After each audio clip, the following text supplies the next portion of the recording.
this is just all stuff that I've done or I know people directly who have done. So the main thing that you got is like, don't ask for rate, right? So, and this is, I know a lot of the talks today have been about like TikTok shop and automating outreach and stuff like that. When we're getting into working with like big creators, top creators, that kind of thing, we're more in the range of like, you need to approach them individually, right? So you're really looking for a handful of like 5 or 10 people that are really going to move the business for you. That's the definition of like a top 1% creator, right? And so we're not talking about just like, mass outreaching on TikTok.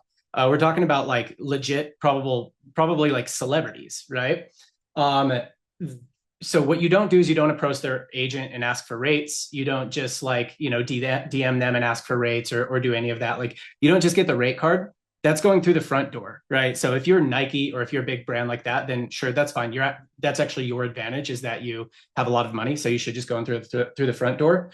But there's always a side door, right? And I think we all market these consumer brands and we like to like sit behind our computer and we forget that like, a lot of relational, like you can do a lot with just like relationship building, all right? So here's how we do it. So first of all, a baseline thing, right? So everything else I'll cover after this is a tactic, but you probably want to put something like this in place so that all the tactics can work a lot better. And that is you should be monitoring who actually buys from you naturally. So, there are tools that you can use to do this. Outer Signal is one of them. I don't know if Social Snowball is developing something for this, but basically that something that alerts you when a key person of influence has purchased from you. Like for example, I know somebody who has a brand that sells phone cases and he's like, yeah, our system alerted us that Taylor Swift purchased from us. I said, well, how did it do that? Because I know she didn't type in her like name and email and her address, like 123 Swifty Lane. I imagine she lives on a street named after her. He's like, no, she uses a fake name and stuff, but it had that, or it has her assistant or whatever, right? So you should be monitoring who's already buying from you, and then everything else will work a lot better, right? Because people who are actually buying from you naturally, it's easier to move forward with relationships with them. All right, so a couple tactics, right?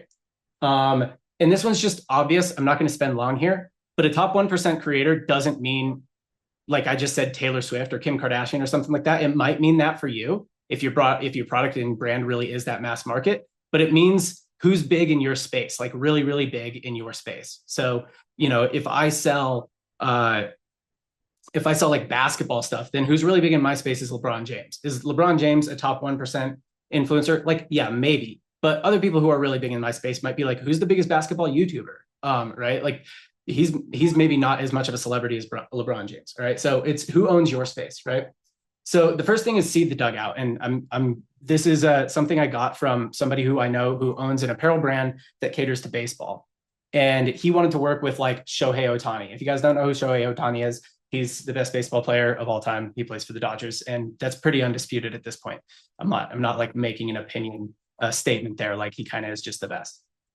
It's pretty hard to go through the front door with Shohei Ohtani, right? Like it's hard to just talk to his agent and like do a deal with him. And it's really hard to seed him. So a lot of people will tell you like, oh, seed product, like send them product, right? And this is, by the way, stuff that works across like whether you're trying to work on TikTok, YouTube, Instagram, whatever. Like I'm trying to give you universal principles here, right? It's really hard to seed Shohei Ohtani product because he gets more product than he knows what to do with. So what you do is you seed the dugout. Like who's like the 12th to 20th best player on the Dodgers? Seed those dudes. Like those guys don't get really nearly as much product. And when you seed them, give them a lot of product, right? Watch a game, see who he sits next to in the dugout, and like seed that guy, right? And so I'm using like an athlete and like a sport as an example, but this works for anybody, right? So if you are trying to go after Amy Poehler, like I was just kind of doing this before this to sort of like test this. If I wanted to go after Amy Poehler, like a legitimate celebrity, I want to work with her. I don't want to just like go in and ask for her rate card because that's insane. I know she has this podcast. I'm gonna be like, all right, well, she's a big celebrity. She has big celebrities on the pod, but sometimes she has somebody who's not the biggest celebrity on the pod, right? So I'm going to seed that person. I'm going to figure out who her producer is. I found him, or I found her. It wasn't very hard. The producer, pretty easy to find. I'm going to seed the producer. I'm going to make sure that my product is like at the studio. You know what I'm saying? So you basically like you want to seed your product into their environment, and without seeding them directly. Right. And because the other people will like be more grateful, they have fewer products, and then you just give those other people tons of product to work with. All right. So See the dugout. That's sort of the first tactic. See the people around them. Again, because we don't want to go through the front door. We could ask for their rate card, but we don't want to do that. Next tactic is if you're doing any kind of pay for post, and this could be, again, YouTube, Instagram, TikTok, if you're doing any kind of pay for post, I like to treat it like stock picking a little bit, right? And this is like, if you're doing it on TikTok, it looks a little bit different on each channel, but like if you're doing it on TikTok, are you reaching out to do retainer deals with creators or what? Like, I like to treat this like stock picking. I'm going to tell you a little bit of a story here. I worked at a brand called Andar, ANDAR, and they sell everyday carry stuff. So backpacks, wallets, things like that.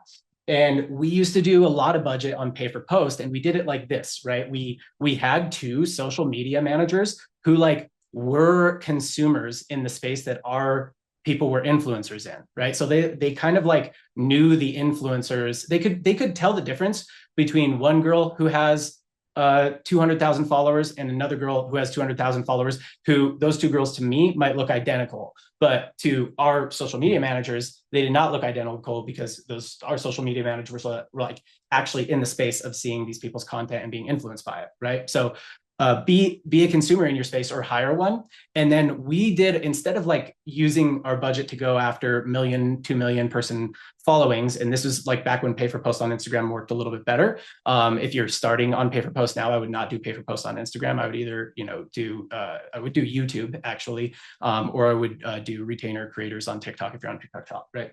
So be a real consumer in your space.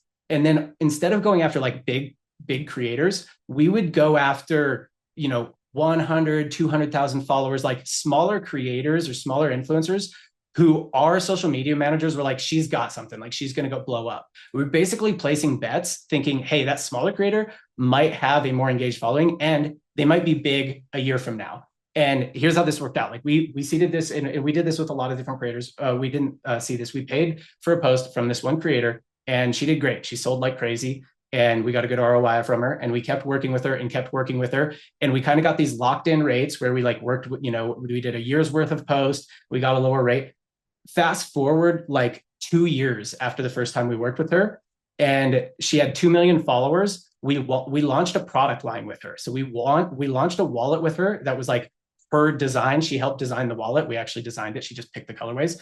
We launched a wallet with her, and that wallet like does almost 8 figures a year in business just from that wallet, right? So she was smaller, but like we saw something there. So we kind of treat it like stock picking a little bit, where we're just like, use your pay for post budget on smaller people who you think are going to blow up, and you have a good feel for that. You have taste because you're a consumer in the space.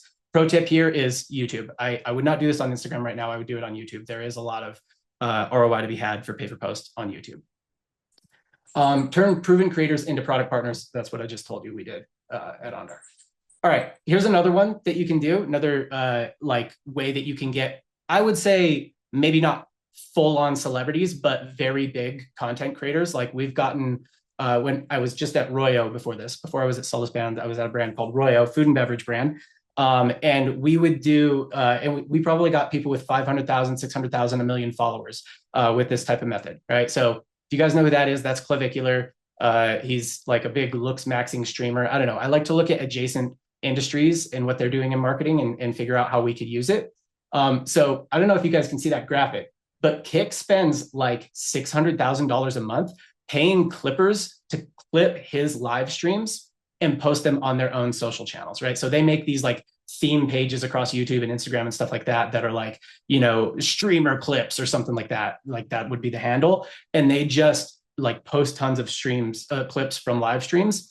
And then Kick pays them on a CPM basis. So the Kick says, hey, for every 1,000 views you get $2 or $1 or something like that. And so I think that he got like over 1 billion views on short form using this methodology, and Kick mostly funded this, right? So this is how this guy is blown up. If you guys have seen him and you don't know how he blew up so quick, this is how this dude is blown up, is that he just like live streams and then they clip.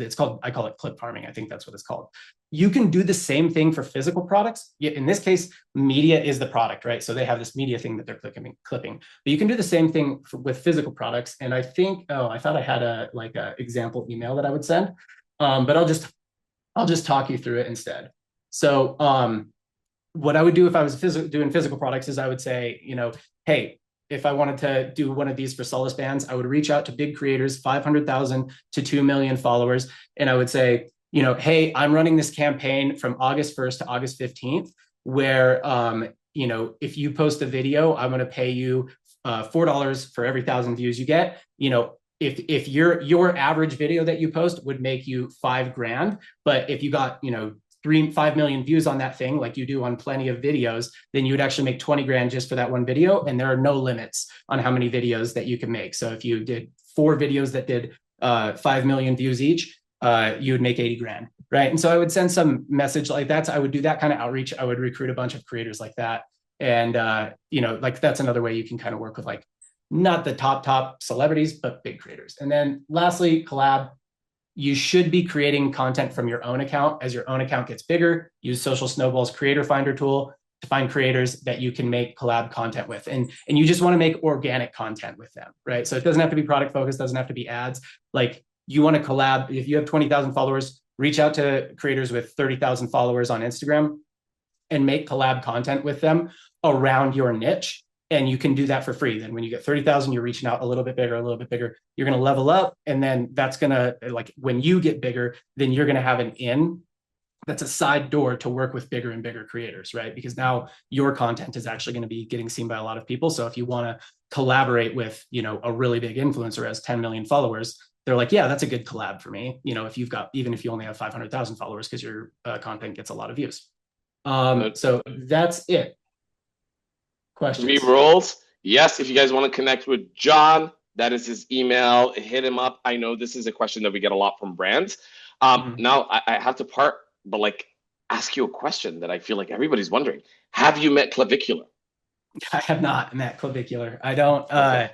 He probably isn't the right demo for us at Solace. We're more like. But you know what, John? I feel like if you do meet him, I have faith that you will outmog him.